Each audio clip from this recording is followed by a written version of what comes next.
Muy buenas noches y como cada semana, bienvenidos a este programa. Hoy, aprovechando la fecha en la que nos encontramos, vamos a hablar de Cristóbal Colón y del descubrimiento de América, porque ¿realmente fue Cristóbal Colón el primero en que llegó a las costas americanas? ¿Cristóbal Colón sabía que iba a una nueva tierra?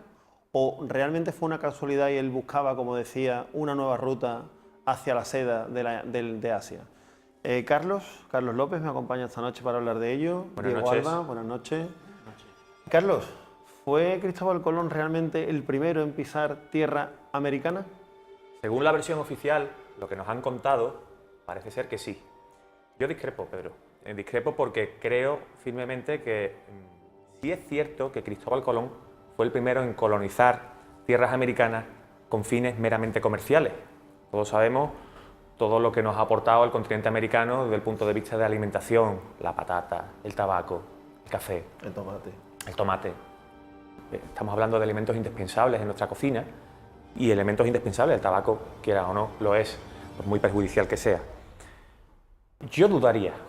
No tenemos datos exactos, lo vamos a ver, pero sí tenemos muchísimos indicios para poder entrever, intuir que quizás Cristóbal Colón no fue el primero venido de otro continente que colonizó las tierras americanas.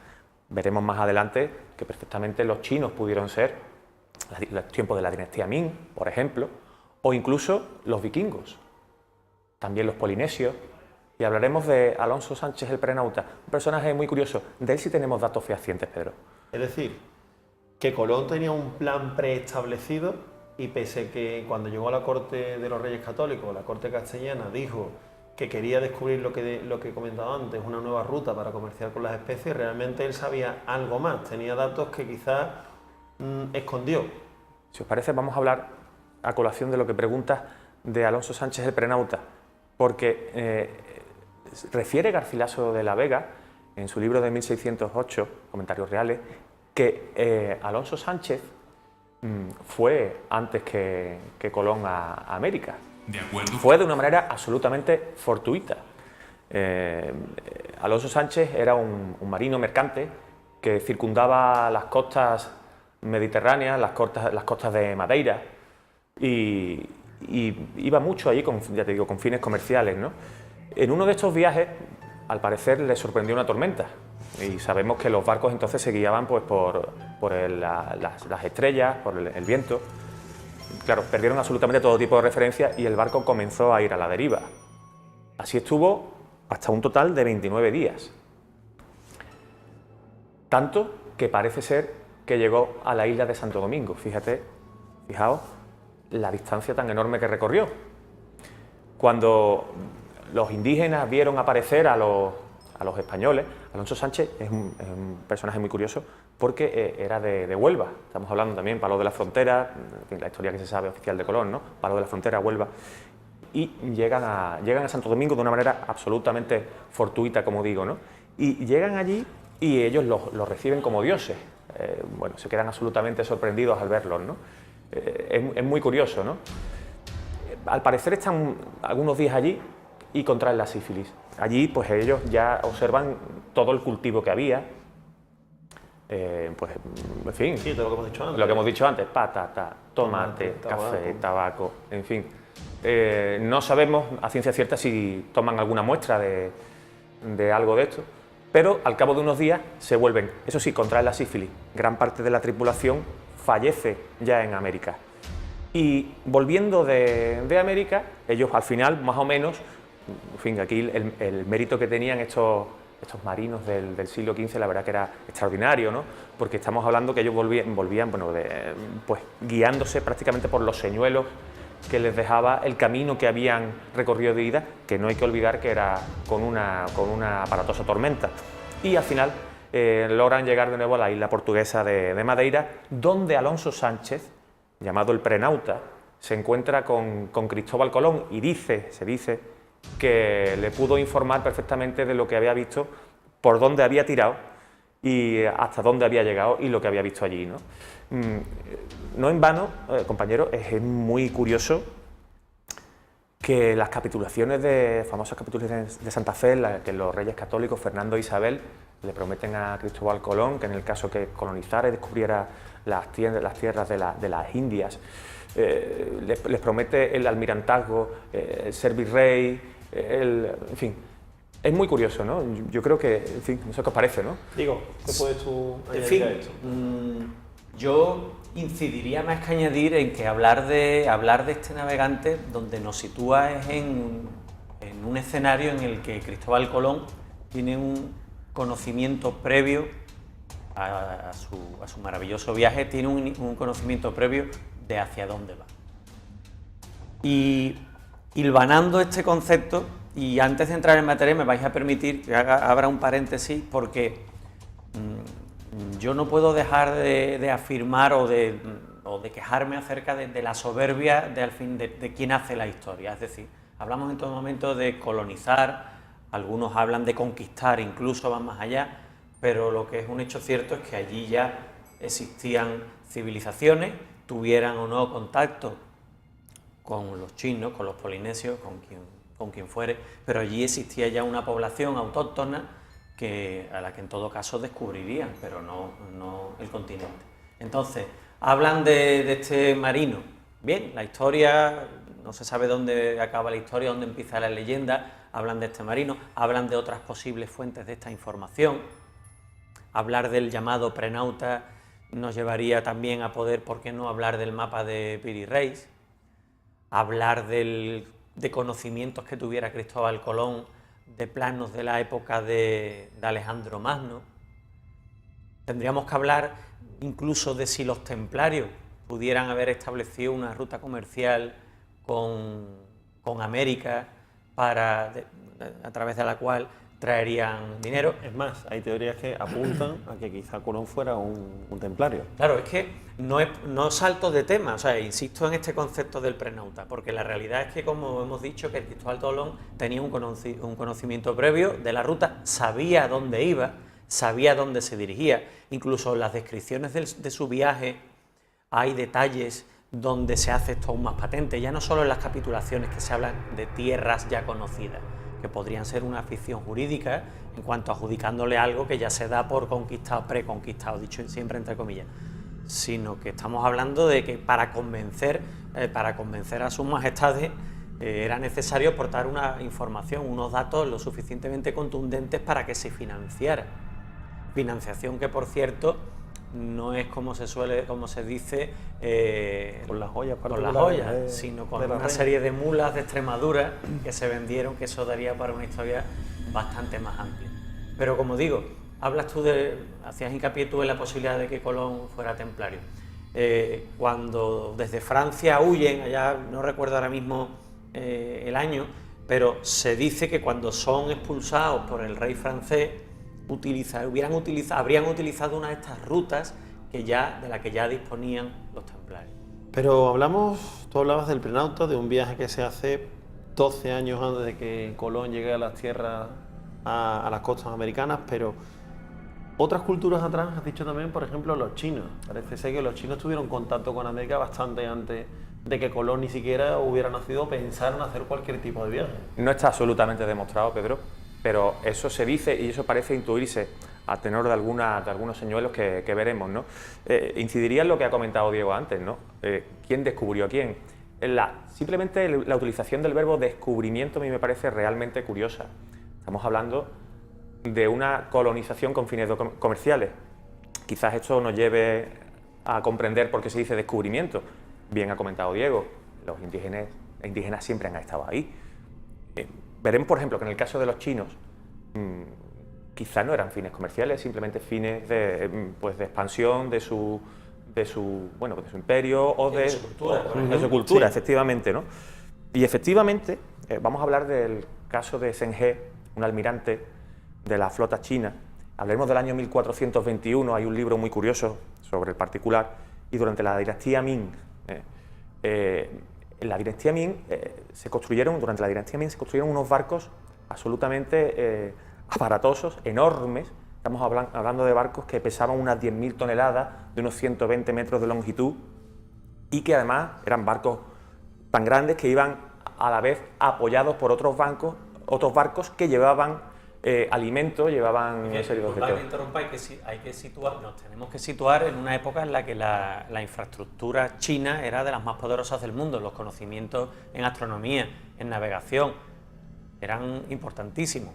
No cabe duda, Diego, que la dinastía Ming viene a ser lo que está siendo ahora la cultura china desde el punto de vista tecnológico, ¿no? También una bastante avanzada, ¿no?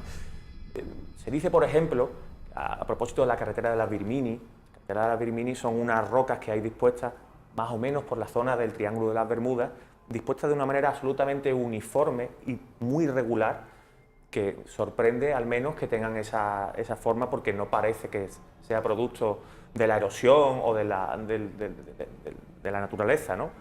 Yo apostaría que ha sido creado por el hombre y hay muchos investigadores que atribuyen su construcción a esta época, a la época de la dinastía Ming. Lo que sabemos con respecto a los viajes que realizaba la dinastía Ming es que ciertamente llegaron hasta la costa este de África, es decir, la zona del Golfo de Mozambique, viajaron por India, Indonesia, todo el Océano Índico. Los señuelos que tenemos, las señales que tenemos en América son las cabezas de cerámica de los olmecas. Sí, porque nos podemos situar en el tiempo incluso con mucha más antelación del siglo XV, es decir, que habría indicios de posibles viajes chinos incluso anteriores a esta dinastía. Se habla de un monje Huixen en el año 455 que fue, bueno, eso no está tan demostrado, tan probado, pero sí se comenta mucho también. Y al hilo de lo que comentaba, ¿no? Las cabezas de cerámica olmecas, ¿no? Si se aprecian, los rasgos que tienen son los ojos absolutamente achinados, el bigote, en fin, no parece que estemos hablando de indígenas, ¿no? Y también es muy curioso que se encontraron cabezas de cerámica que representaban a personas de raza negra. Me vais a perdonar un momentito porque le vamos a dar la bienvenida a Ana Garrido, que se incorpora con nosotros por teléfono. Ana, buenas noches. Buenas noches, compañeros, ¿cómo estáis? ¿Qué tal? Bien, bien. Pendiente de todo lo que comentáis, que me parece súper interesante. Estamos hablando ahora mismo de la posibilidad de que la raza china, la cultura china hubiera llegado a Estados Unidos, bueno, a América, tanto a Sudamérica como a Norteamérica, previamente a Colón aparecer por allí. Y la verdad es que estamos viendo que estos años fueron bastante movidos, porque en 1421, 1459 hay mapas también de la costa. Tú ahora, dentro de un momentito, nos vas a hablar también de otra posibilidad que ha apuntado Diego, que Colón fuera un miembro de la Orden Templaria y que tuvieran un mapa ya preestablecido para llegar quizá también a América y huir así de la cosa al que sufrieron en Europa cuando son un poco masacrados aquí. Efectivamente. Efectivamente. Y bueno, y también quizá, Carlos, para seguir contigo un poco con China, como te estaba comentando, hay incluso mapas que se ve recogido en lo que es la silueta de la costa americana. Efectivamente, hay un mapa que está fechado en 1763, pero que su autor decía que lo había copiado de otro del año 1418. Estaríamos hablando de esta horquilla temporal y encajaría perfectamente. Y en el mapa se puede apreciar, se puede buscar en internet perfectamente, se puede apreciar cómo se dibuja el contorno de lo que sería el continente americano. Claro, dentro de lo que antes era un mapa que evidentemente era ir paseando por toda la costa, ir manejando, porque no había satélites. No había ni las técnicas de dibujo que hay ahora, ni evidentemente los satélites. A mí, de todas formas, Diego, si hay alguna cultura que me parece digna de mención en cuanto al tema de llegar a América previamente a Colón o previamente incluso a la cultura china, son los vikingos. O sea, los vikingos, incluso ha salido en varias películas, hay películas de cómo los vikingos llegan a esas costas. Es que incluso hay relatos de los primeros, entre comillas, viajeros a tierras americanas que ya relatan la presencia de indígenas con aspectos ciertamente caucásicos, es decir, pálidos, incluso hablan de indígenas que eran más blancos que los propios españoles. Y de aspecto, como digo, con pelo rubio y demás. Incluso, Ana, no sé si tú sabes por conferencias en las que hemos estado escuchando y demás, sabes que hay una tribu en el Amazonas que tiene unos rasgos un poco característicos, ¿verdad? Que tiene unos rasgos que no son muy de Sudamérica. Sí. unos rasgos muy curiosos y que a mí me recuerdan a tierras del norte inglés quizá, ¿eh? Quizá un poco a esas trenzas pelirrojas que solían portar los vikingos o que solemos ver en los dibujos animados con los que hemos creado Vicky el Vikingo, las películas y demás, ¿no? Efectivamente. Y Diego, esos vikingos... Perdóname, en Paraguay estaba la tribu de los Guayaki, que además de responder a esta fisionomía, también se descubrió que poseían, que utilizaban armas similares a las que utilizaban los vikingos y muy distintas a las del entorno, a los del resto de su entorno geográfico. De todas formas, Ana, explícame un poquito más esto de que hubiera una ruta templaria para que Colón llegara a Estados Unidos, a América. América. Bueno, ya sabemos que las tierras europeas son un secreto en sí, ¿no? Encierran realidades ocultas, como quien dice, en cada piedra, ocultas a la vista del profano, pero señaladas muy evidentemente si aprendemos a mirar con otros ojos. Quizá, después de todo, como estamos diciendo, como estáis comentando, antes de Colón otros emprendieron y marcaron el viaje a eso que hoy conocemos como América, ¿no?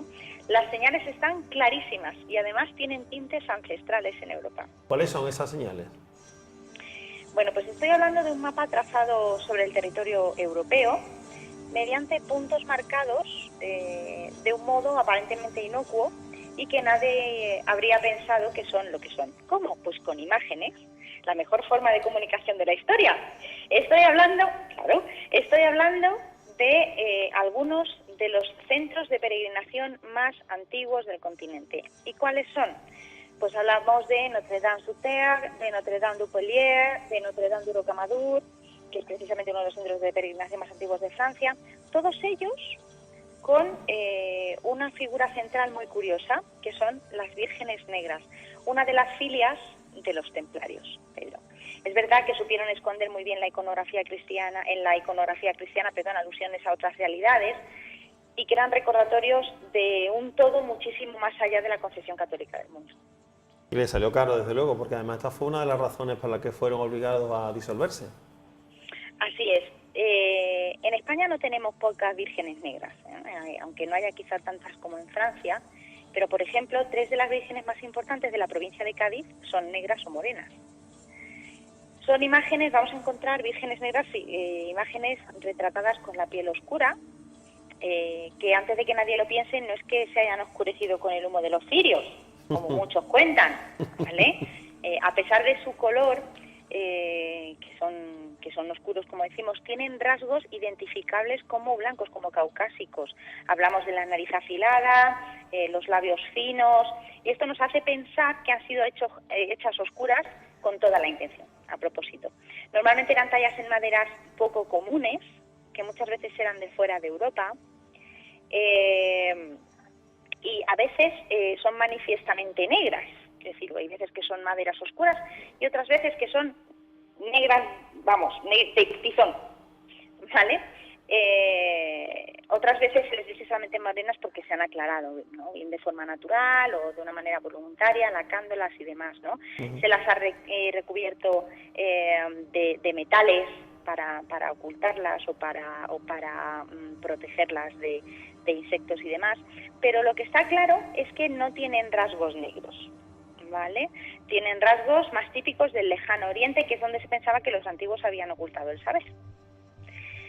La postura, pues la postura de estas vírgenes es hierática, con desapego a la figura del niño, y los colores son rojo, azul y blanco.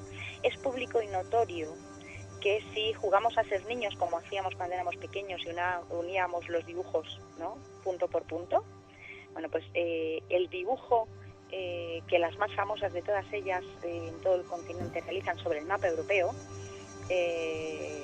va llevando poco a poco hacia, curiosamente, la costa de Cádiz. Y en Andalucía precisamente van a tomar un cariz muy especial. La simbología esconde algo más allá del mito mariano.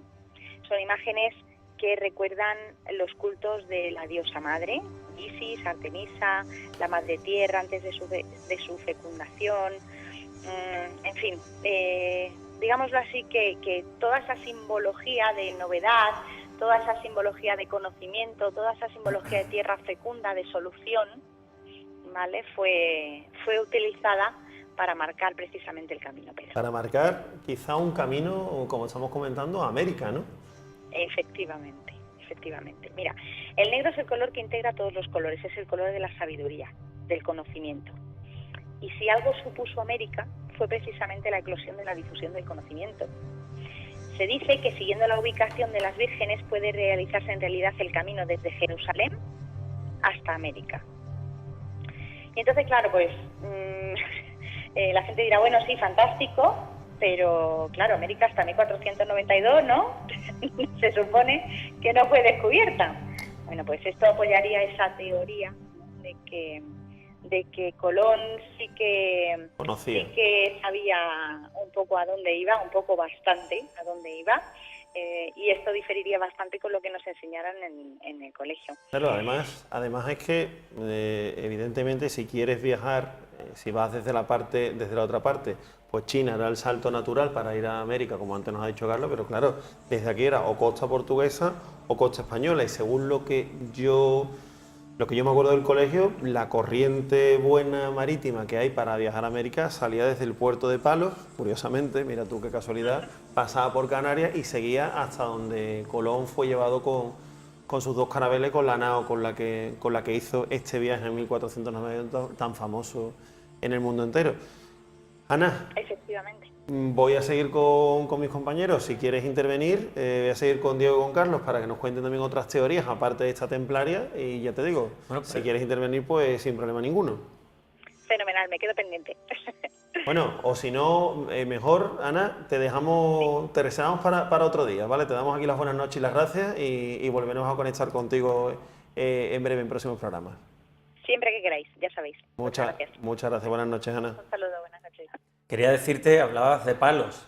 Dicen, hay escritos que manifiestan que el puerto elegido fue Palos porque era una población que estaba sancionada por los reyes, porque sus marinos habían atacado, quizás dicen, un barco del Vaticano, y lógicamente si había que llenar un barco de marineros, de profesionales, de una manera más económica para las arcas del Estado, pues era utilizar y aprovecharse estas circunstancias. O sea que realmente, por lo que estamos viendo, Colón no iba para nada dando palos de ciego, lo tenía todo perfectamente planificado, organizado y evidentemente sabía dónde iba, sabía cómo hacerlo, sabía cuánto iba a tardar.